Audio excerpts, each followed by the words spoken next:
मोहतरम नाज़रीन अस्सलाम वालेकुम वरहमतुल्लाहि वबरकातुहू। आप देख रहे परवास टीवी खबरनामे में आप तमामी का खैर मक़दम है। तो आइए खबरों का आगाज़ करते हैं आज की हदीस मुबारक से। रसूलुल्लाह सल्लल्लाहु अलैहि वसल्लम ने फरमाया, बिलाशुबा सच आदमी को नेकी की तरफ बुलाता है और नेकी जन्नत की तरफ ले जाती है।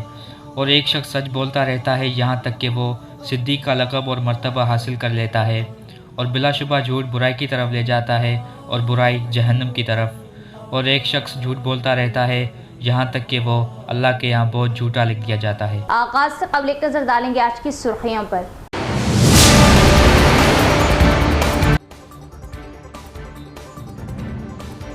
साफ और शिफाफ तरीके से पोलिंग का अमल मुकम्मल किया जाए। ऑब्जर्वर व सेक्टर ऑफिसर के साथ जायजा इजलास। रिटर्निंग ऑफिसर जिला कलेक्टर राजीव गांधी हनुमंतु।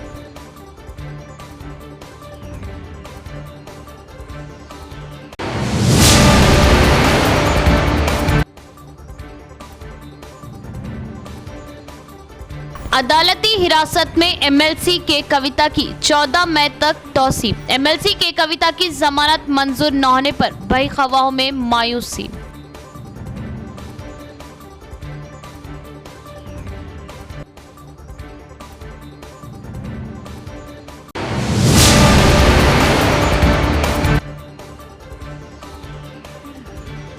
माँ से मोहब्बत कौन नहीं करता, लेकिन इस बेटी ने मोहब्बत की हदें पार कर दी। माँ की मौत का सदमा बर्दाश्त न करते हुए माँ की मौत के चंद घंटों बाद ही बेटी की भी मौत। मामला बांसवाड़ा के बोरलम का।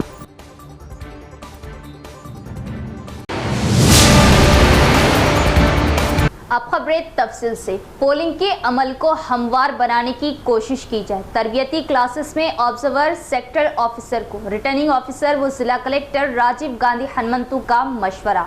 निजामाबाद हल्के के रिटर्निंग ऑफिसर व जिला कलेक्टर राजीव गांधी हनुमंतु ने मशवरा दिया कि सेक्टर ओहदेदारों को इस बात को यकीनी बनाने के लिए सख्त मेहनत करनी चाहिए कि इस माह की 13 तारीख को जारी रहने वाले पार्लिमानी इंतखाबात की पोलिंग का अमल आसानी से चल सके। इलेक्शन सेक्टरल अफसरान के लिए चारशंबे के रोज़ इंटीग्रेटेड डिस्ट्रिक्ट ऑफिस कॉम्प्लेक्स के कॉन्फ्रेंस हॉल में तरबियती क्लासेस के कैंप का इनेकाद किया गया।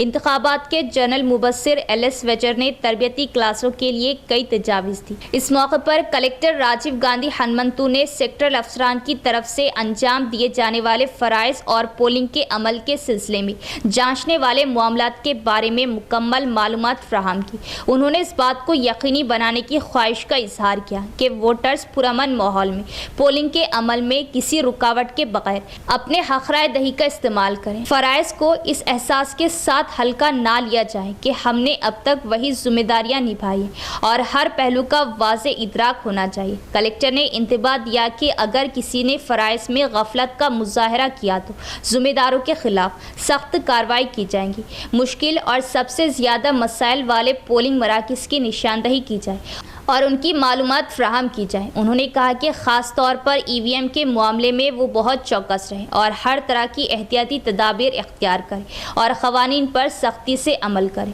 पोलिंग से एक दिन पहले सुबह 6 बजे डिस्ट्रीब्यूशन सेंटर पहुंचकर चेक करें कि पोलिंग टीम के तमाम अहलकार और अमला मौजूद है या नहीं और चेक करें कि पोलिंग के इनेकाद के लिए दरकार सामान मौजूद है या नहीं। सेक्टरल अफसरान को इस बात का ख्याल रखना चाहिए कि उनके पास इजाफी पोलिंग मवाद दस्तयाब हो। उन्होंने कहा कि तकसीम मराकज़ में फ्राहम करदा बैलेट यूनिट्स और वीवीपैट्स को किसी भी सूरत में ना खोला जाए और ना ही चेक किया जाए और अगर एजेंट ना आए तो 15 मिनट इंतज़ार करें और मॉक पोल कराएं। अगर मॉक पोल और पोलिंग के अमल के दौरान कहीं भी ईवीएम में तकनीकी खराबी पैदा होती है तो सेक्टरल ओहदेदारों को मशवरा दिया जाता है कि वो फौरी तौर पर जवाब दें और अपने साथ रजिस्टरों में रखे गए यूनिटों को तैयार करें। उन्होंने कहा कि यूनिट्स तब्दील करने से पहले उन्हें ECIL इंजीनियर्स की टीम से राब्ता करना चाहिए और उन्हें मसले की वजाहत करनी चाहिए। कलेक्टर ने मशवरा दिया कि पोलिंग के दिन वोटिंग का फ़ीसद फौरी तौर पर एनकोर ऐप में दर्ज किया जाए। C17 दस्तावेज़, PO, डायरी, विजिट शीट, फर्जी पोल सर्टिफिकेट 17 कॉलम परफॉर्मा को चेक किया जाना चाहिए ताकि ये यकीनी बनाया जा सके कि वो बगैर किसी गलती के दुरुस्त तरीके से भरे गए। कलेक्टर ने मशवरा दिया कि पोलिंग के बाद ईवीएम को एहतियात से इस्तकबालिया मराकिज़ में ले जाया जाए और सेक्टरल अफसरान उस वक्त तक वहाँ मौजूद रहे जब तक उनकी जाँच पड़ताल और स्ट्रॉन्ग रूम्स में महफूज ना हो जाए और इंफ्रास्ट्रक्चर का मुआयना किया। ख़ास तौर पर मौसम गर्मा की शिद्दत के पेश नज़र इस बात का मुशाहिदा किया जाए और उस पूरे इलाके को ढांप लिया जाए जहां वोटर्स कतार में खड़े हों। उसी तरह पीने के पानी, बैतुल खला, बिजली और पंखे जैसी सहूलियात को यकीनी बनाने की सिफारिश की गई। ये चेक करने का मशवरा दिया जाता है कि पोलिंग के इनेकाद के लिए ज़रूरी मेज़ें, कुर्सियाँ और दीगर फर्नीचर फ्राहम किए गए। पोलिंग सेंटर के साथ साथ इस बात का भी मशवरा दिया जाता है कि अर्द गिर्द साफ़ सुथरा है या नहीं और अगर कोई कोताहियाँ हैं तो उन्हें हुक्काम की तवज्जो में लाएं और उनको दूर करें। इस मौके पर additional collectors Ankit, Kiran Kumar, city corporation commissioner Makarand, trainee collector और असिस्टेंट रिटर्निंग अफसरान ने तरबियती क्लासों में हिस्सा लिया। Mapping and critical polling stations అనేది డైనమిక్ వన్ అంటే మనకి క్రిటికల్ పోలింగ్ స్టేషన్స్ కూడా till the deployment based on the incidents మనము క్రిటికల్ పోలింగ్ స్టేషన్స్ అనేది మాడిఫై చేస్తూ ఉంటాము. సో ఫస్ట్ నా రిక్వెస్ట్ ఏమంటే all sectoral officers once again అది vulnerability mapping and critical polling stations అనేవి అసెస్ చేయండి. సో మీ సెక్టర్లో ఉన్న క్రిటికల్ పోలింగ్ స్టేషన్స్ మీకు తెలుసు.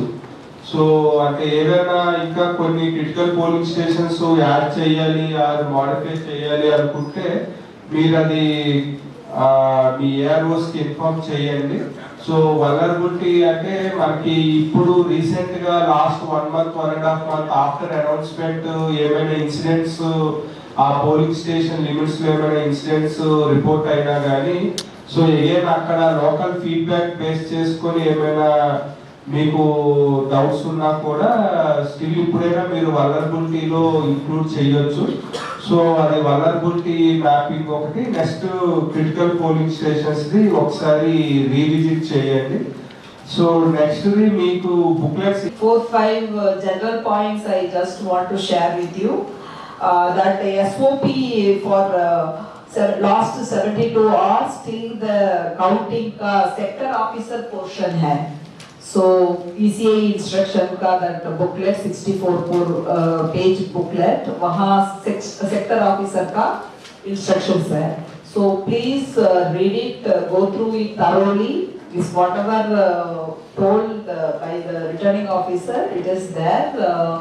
So want to remove any confusion, please go read it thoroughly.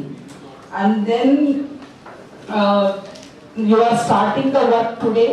So when you are going and checking your route, any minor repair in the road may any obstacles or minor repair, take up with the concerned authorities like local bodies or municipality to get it repaired as much as possible, minor repair ka, so that on the day of movement of polling party, that is P-1 day and poll day, everything is smooth sailing. That please ensure.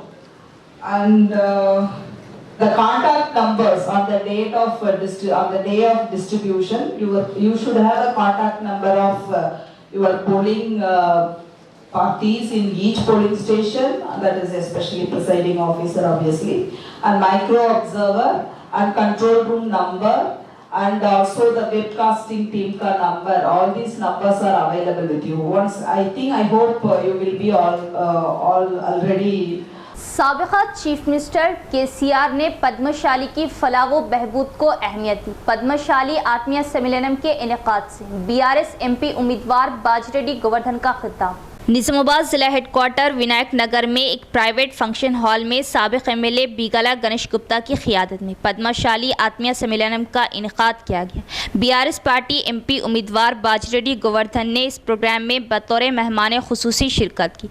इस मौके पर बाजिरेड्डी गोवर्धन और शहरी साबिक़ MLA बीगाला Ganesh Gupta ने कहा कि BRS हुकूमत पद्मशाली के साथ खड़ी है और हर तरह से उनकी हिमायत की है। साबिक एमएलए बिगाला ने याद दिलाया कि उन्होंने शहरी इलाकों में पद्माशाली बरादरियों को 8 करोड़ रुपए से ज़्यादा के तरक्याती फंड्स मख्तस किए थे। जब कांग्रेस हुकूमत इख्तिदार में आई थी तो बीडी पेंशन, रैतु बंधु और कल्याण लक्ष्मी पर पाबंदी लगाई थी। उन्होंने इल्ज़ाम लगाया कि हैदराबाद में बिजली या सॉफ्टवेयर का शोबा तबाह हो जाएंगे। इस प्रोग्राम में जनरल सेक्रेटरी ए मुरली, भास्कर, श्रीनु, महेश दीगर भी मौजूद थे।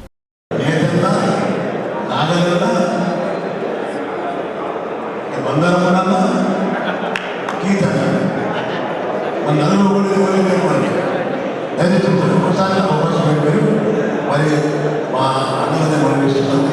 మరి నా గుర్తు కాదు మీరు తెచ్చుకున్నారు. ఊగుడుతోనేమో చెవులకు పెట్టిండు, మరి చేతికుంటే చెప్పి పెట్టిండు.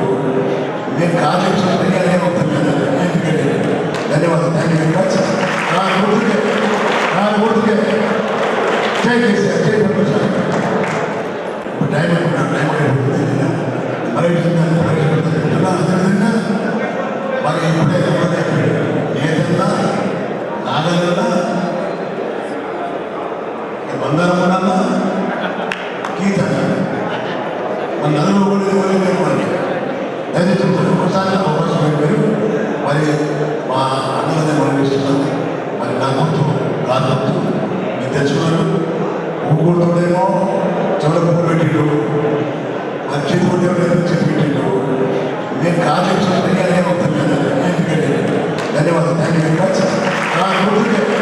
నా గుర్తుకే జై కేసీఆర్, జై ప్రొఫెసర్.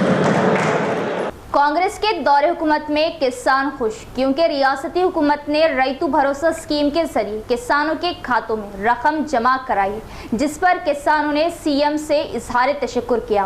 इंतखाबी खवानीन के निफाज के बावजूद रियासत में बरसर इख्तिदार आने वाली कांग्रेस हुकूमत ने रैतु भरोसा के खातों में फंड्स जमा कराए। वो किसान जिनके पास 5 से 10 एकड़ से कम अराजी है। मालूम हुआ है कि इलेक्शन कमीशन ने गुज़िश्ता इंतखाबात के दौरान भी किसानों को रैतु बंधु फंड्स फ्राहम करने को ग्रीन सिग्नल दिया था। इसी तरतीब में कांग्रेस हुकूमत ने रैतु भरोसा फंड्स को मंजूरी दी है। ये रकूम किसानों के बैंक खातों में जमा होने से मानसून के मौसम में फसलों की काश्त की तैयारी करने वाले काश्तकार खुशी का इजहार कर रहे हैं। सही वक्त पर सरमायाकारी में मदद फ्राहम करने के लिए सीएम रेवंत रेड्डी का शुक्रिया अदा किया। खिला डिचपली गाँव के किसान बी सुदर्शन और जी अशोक ने बीजेपी बीआरएस पार्टियों के उस प्रोपेगेंडे की सख्ती से मुखालिफत की है कि कांग्रेस हुकूमत रैतु भरोसा स्कीम को मनसूख करेंगी। देही एमएलए डॉक्टर भूपत रेड्डी ने किसानों को बरवक्त सरमायाकारी में मदद फ्राहम करने पर सीएम रेवंत रेड्डी का शुक्रिया अदा किया। इस प्रोग्राम में किसान जी नरसा रेड्डी, नरसिम्लू दीगर भी मौजूद थे। तो भरोसा పథకం కింద కాంగ్రెస్ పార్టీ వాళ్ళు ఎలక్షన్ మేనిఫెస్టోలో చెప్పిన విధంగా 10 ఎకరాల వరకు 5 నుంచి 10 ఎకరాల వరకు వ్యవసాయం ఒరిజినల్గా వ్యవసాయం చేసే రైతులకే, కష్టపడి పనిచేసే రైతులకే రైతు భరోసా పథకం ఇస్తామని చెప్పడం జరిగింది. అదే భాగంలో కొద్దిగా 4 రోజులు అటు ఇటు లేట్ అయినా కానీ ఇప్పుడు మాకు 10 ఎకరాల్లో వ్యవసాయం భూములు ఉన్న వారికి రైతు బంధు డబ్బులు వేయడం జరిగింది. మేము ఫోన్లో మెసేజ్ చూసుకున్నాము, బ్యాంక్ అకౌంట్ చూసుకుంటే కూడా డబ్బులు వచ్చినాయి. మేము దీని ద్వారా ముఖ్యమంత్రి రేవంత్ రెడ్డి గారికి కృతజ్ఞతలు తెలియజేస్తున్నాము. వెనక ముందైనా కానీ 4 రోజులు వెనక ముందైనా కానీ డబ్బులు మాకు వచ్చినాయి. కొందరు పని కట్టుకొని ప్రభుత్వము పైసలు ఇస్తలేదు, రైతు భరోసా ఇస్తలేదని చెప్పేసి బదనాం చేస్తున్నారు. అది సరైన విధానం కాదు. ఎందుకంటే కొత్తగా ఏర్పడిన ప్రభుత్వం కొద్దిగా వెనక ముందైనా కానీ రైతులకు డబ్బులు అరేంజ్ చేసిరు. ఈరోజు మాకు వచ్చినాయి, చాలా సంతోషంగా ఉంది. టీఆర్ఎస్ వాళ్ళు కూడా ఇస్తలేరని చెప్పి బదనాం చేసిరు. అట్లా కాకుండా వీళ్ళు 100, 200 ఎకరాలు, 400 ఎకరాలు ఉన్న రైతులకు ఇయ్యమని ఆ రోజే చెప్పడం జరిగింది. దాన్ని అమలు చేస్తున్నారు కూడా. వాస్తవంగా కష్టపడి పనిచేసి మాలాగా మేము ప్రాక్టికల్గా మేము పొలంలో దిగి పనిచేస్తాము. కొందరు 400 ఎకరాలు ఉన్నోళ్ళు హైదరాబాద్లో ఉంటున్నారు, కార్పొరేట్ రైతులు. అలాంటి వారికి కాకుండా, పడిత భూములకు కాకుండా, పోడు భూములకు కాకుండా వ్యవసాయం ఒరిజినల్గా చేసే రైతులకు ఇస్తామని ప్రకటించి మాట మీద सदर जमीयतुल उलमा हाफिज लई खान की निस्बती बहन का निकाह, शादी खाना आबादी। हाफिज मोहम्मद लई खान सदर ज़िला जमीयतुल उलमा निज़ामाबाद की निस्बती बहन का निकाह नूर चश्म सोहेल अहमद खान वल्द ज़फ़रुल्लाह खान साकिन हैदराबाद के साथ बातारीख 6 में बरोज़े पीर बामुकाम सनाया कन्वेंशन हॉल भैंसा में बहुस्न खूबी अंजाम पाया। बादशाह मेहमानों के लिए इशाया का अहतमाम किया गया, जिसमें एम ए माजिद स्टाफ रिपोर्टर रोज़नामा राष्ट्रीय सहारा, मोहम्मद गौस एडिटर रोज़नामा Mehwar Nizamabad, Mohammed Afzal Khan bureau chief Parvaz TV Urdu, Mohammed Khalid Khan सदर उर्दू प्रेस क्लब ने शिरकत करते हुए मुबारकबाद पेश की। रोज बरोज बढ़ती हुई धूप की तपिश से अवाम परेशान। जिले में 44 से 45 डिग्री सेल्सियस धूप की लू से कई अफराद की मौत। अवाम एहतियाती तदाबीर इख्तियार करें, डॉक्टर्स का अवाम को मशवरा।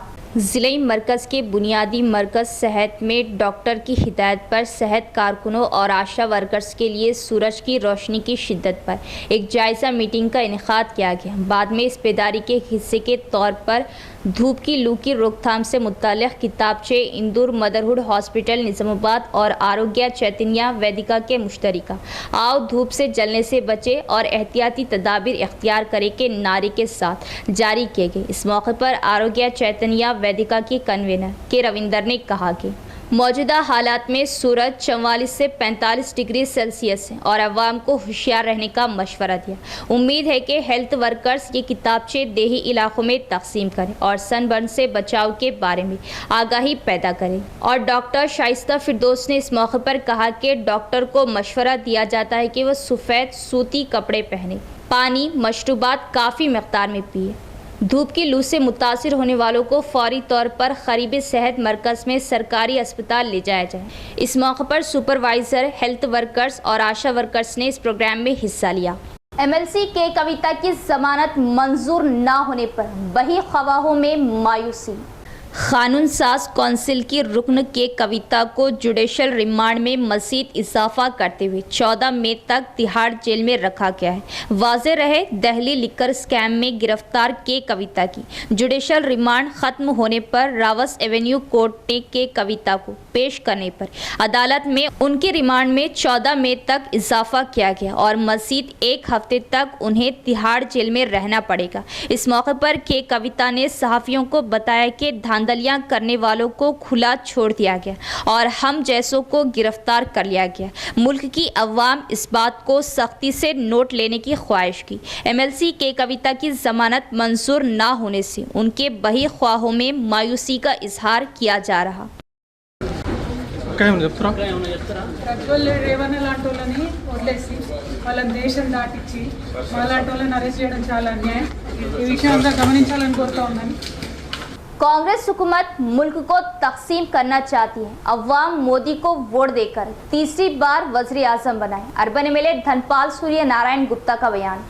जिला मरकज़ में 51वें डिवीज़न में भारतीय जनता पार्टी महाजन संपर्क अभियान के हिस्से के तौर पर मुनाकिदा प्रोग्राम में अर्बन MLA धनपाल सूर्य नारायण गुप्ता ने शिरकत की और बीजेपी के मुकामी लीडरों व कारकुनों के साथ घर घर इंतखाबी मुहिम चलाई। इस मौके पर धनपाल सूर्य नारायण ने कहा कि कांग्रेस मुल्क को तकसीम करना चाहती है। कांग्रेस ही वो पार्टी है जिसने 60 साल तक इस मुल्क पर जुल्म किया। अवाम ने 60 साल के करप्ट राज के खात्मे के गीत गाए और बीजेपी को कामयाब किया। कई इनकलाबी कारनामे सामने आए। नरेंद्र मोदी की क़यादत में फलाही मंसूबे अमल में आए। कांग्रेस जो उसे बर्दाश्त नहीं कर पा रही और झूठी मुहिम चला रही। उन्होंने तनकीद करते हुए कहा कि वो जमानतों और 420 जमानतों की धोखाधड़ी से तेलंगाना और कर्नाटक में इख्तिदार में आने की साजिश कर रहे हैं। उन पर इल्ज़ाम है कि वो 370 को दोबारा नाफिज करने और कश्मीर को पाकिस्तान के हाथ में देने की कोशिश कर रहे हैं। उन्होंने कहा कि कांग्रेस हमारे 500 साल पुराने ख्वाब राम मंदिर की तामीर को हज़म नहीं कर पा रही। उन्होंने बरहमी का इजहार किया कि अगर कांग्रेस इख्तिदार में आती है तो वो बाबरी के हाथ में राम मंदिर का ताला डालने की कोशिश करेंगे। उन्होंने कहा कि बीजेपी को वोट दे और भारी अक्सरियत से कामयाब करें। अंबादास गारू, लिंगारेड्डी, संतोष, किशोर మరియు ఇతర నాయకులు కార్యకర్తలతోటి ఇంటింటికి ప్రచారంలో పాంప్లెట్ ఇస్తూ ఉంటే నిండు మనసుతోటి మంచి మనసుతోటి ప్రజలు ఆశీర్వదిస్తూ ఉన్నారు। మోడీ గారికి మరొకసారి గెలిపించుకుంటాం.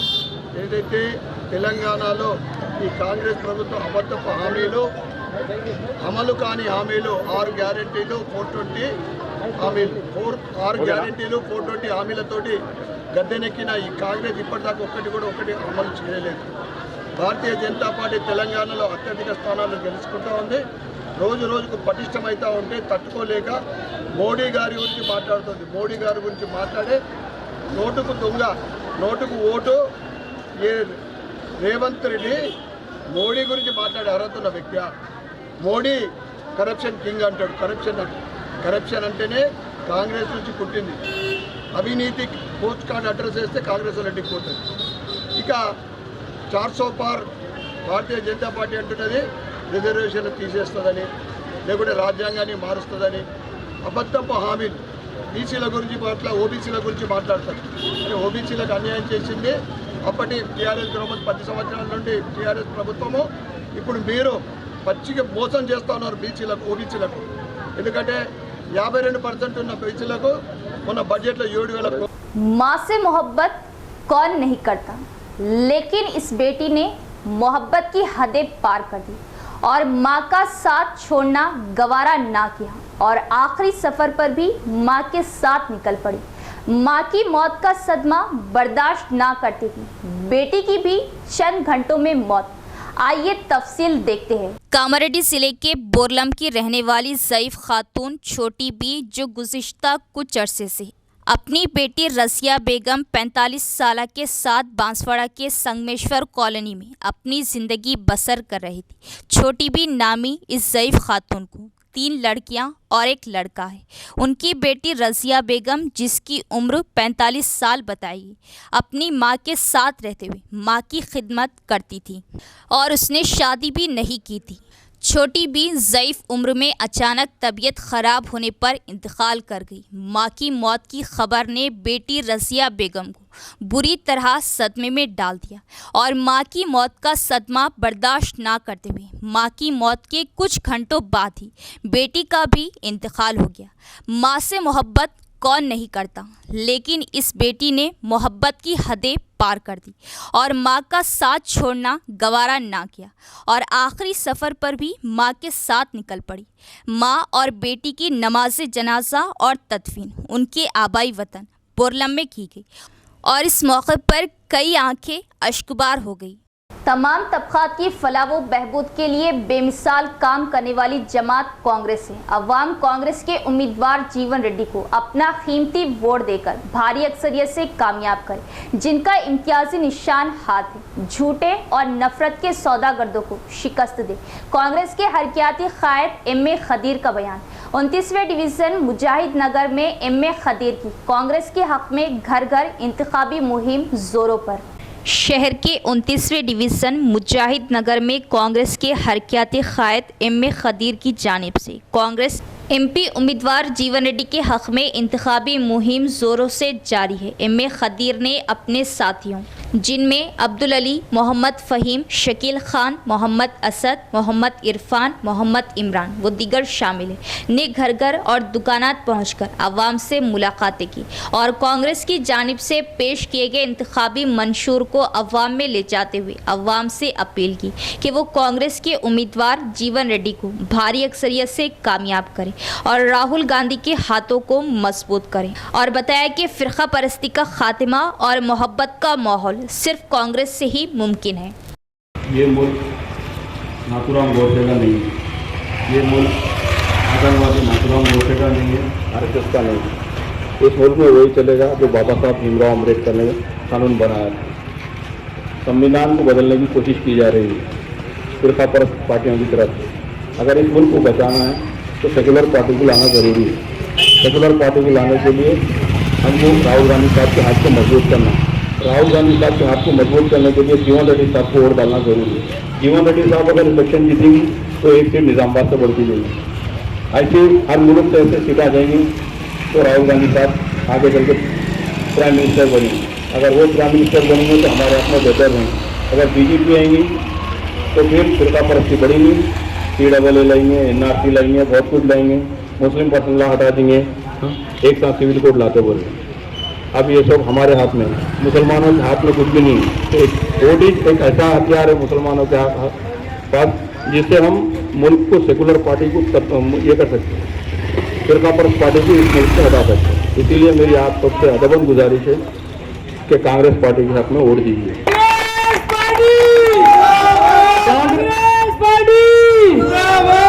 बीबी पाटिल जो गुज़िश्ता 10 सालों से जहीराबाद के रुकने असेंबली थे, उनकी कोशिशों से जिले में कौमी शाहराहों, देही और मंडल सतह की सड़कें और बोधन बीदर रेलवे लाइन मंजूर हुई। इस इलेक्शन में अवाम कमल के निशान को वोट दें और दोबारा कामयाब करें। साबिक एमएलए और बीजेपी रियासती नायब सदर एंडोला लक्ष्मी नारायणा का बयान। जहीराबाद पार्लिमानी इंतखाबी मुहिम के एक हिस्से के तौर पर बीजेपी रियासती नायब सदर और हल्का इंचार्ज एंडोला लक्ष्मी नारायणा ने बीजेपी उम्मीदवार बीबी पाटिल की हिमायत में कोडगिर मंडल के तहत एतुंडा और यादगारपुर गांव में इंतखाबी मुहिम चलाई। रोजगार की गारंटी स्कीम के तहत मजदूरों से मुलाकात की और मंडल बीजेपी लीडरों के साथ मिलकर उन्होंने मुल्क में वज़ीर-ए-आज़म की जानिब से दी गई फलाही स्कीमों के बारे में आगाही दी। इस मौके पर कहा कि मोदी को तीसरी बार वज़ीर-ए-आज़म के तौर पर कामयाब करें। उन्होंने बीबी पाटिल के खिदमात के मियार के साथ एक नरम गोश शख्स के तौर पर खिदमात की तारीफ की और अगर उन्हें कोई मुश्किल के बारे में मालूम होता है तो वो फौरी तौर पर मदद करेंगे। उन्होंने कहा कि बीबी पाटिल की तीसरी मरतबा जहीराबाद रुकने पार्लियामेंट के तौर पर जीत यकीनी है और बीजेपी की सफ़े उन्हें भारी अक्सरियत से दिलाने के मकसद से काम कर रही। इस प्रोग्राम में बीजेपी पार्टी कोडगिर मंडल सदर ए नवीन, जनरल सेक्रेटरी, युवा मोर्चा सदर दीगर भी मौजूद थे। इसी तरह मूसरा मंडल के तिम्मापुर गांव में बीजेपी की क़यादत में घर घर मुहिम चलाई। साबिक़ MLA Banswada BJP party incharge Endala Lakshmi Narayana ने तिम्मापुर गांव का दौरा किया और घर घर मुहिम में हिस्सा लिया। इसके बाद उन्होंने मजदूरों में मशरूबात तकसीम किए जिन्होंने रोजगार की जमानत दी। इस मौके पर उन्होंने कहा कि तमाम अवाम मोदी को वोट दें और भारी अक्सरियत से कामयाब करें और कहा कि वो अपनी पार्टी के पार्लिमानी उम्मीदवार बीबी पाटिल को भारी अक्सरियत से जीतकर मोदी की क़यादत को मजबूत करेंगे। इस प्रोग्राम में गोवर्धन, राजशेखर, श्रीकांत, अनिल दिगर भी मौजूद थे। కరోనా పరిశాన్ చేస్తున్న సమయంలో మా అందరిని ఇళ్లలోంచి మరి తలకు 10 కిలోల బియ్యం చొప్పున నెలకు రేషన్ ఇచ్చి మరి మమ్మల్ని కాపాడుకున్నాడు। సిలిండర్లు ఫ్రీగా ఇచ్చిండు। మళ్ళీ జీరో ఖాతాలల్లో 500 చొప్పున 3 సార్లు వేసిండు। మాకు మరి టీకాలు ఫ్రీగా టీకాలు ఇప్పించిండు। విలువైన టీకాలు ఫ్రీగా ఇప్పించిండు। ఇక ఉపాధి హామీ పనులు ఏవైతే ఉన్నాయో ఆ పనులకు సంబంధించి వెనకటికి కాంగ్రెస్ వాళ్ళు ఉన్నప్పుడు 150 రూపాయలు ఉంటే ఇవాళ 300 చేసిందని చెప్తా ఉన్నారు।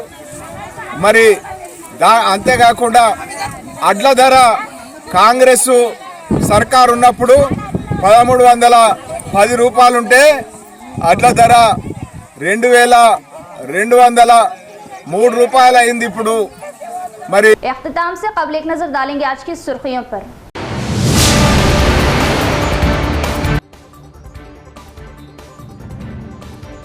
साफ और शिफाफ तरीके से पोलिंग का अमल मुकम्मल किया जाए। ऑब्जर्वर व सेक्टर ऑफिसर के साथ जायजा इजलास। रिटर्निंग ऑफिसर जिला कलेक्टर राजीव गांधी हनुमंतु।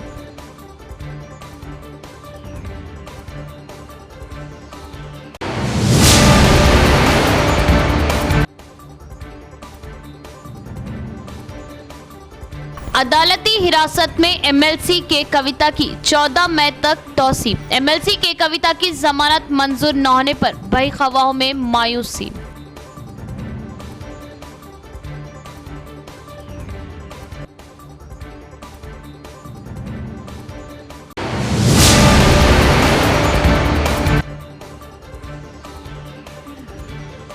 माँ से मोहब्बत कौन नहीं करता, लेकिन इस बेटी ने मोहब्बत की हदें पार कर दी। माँ की मौत का सदमा बर्दाश्त न करते हुए माँ की मौत के चंद घंटों बाद ही बेटी की भी मौत। मामला बांसवाड़ा के बोरलम का।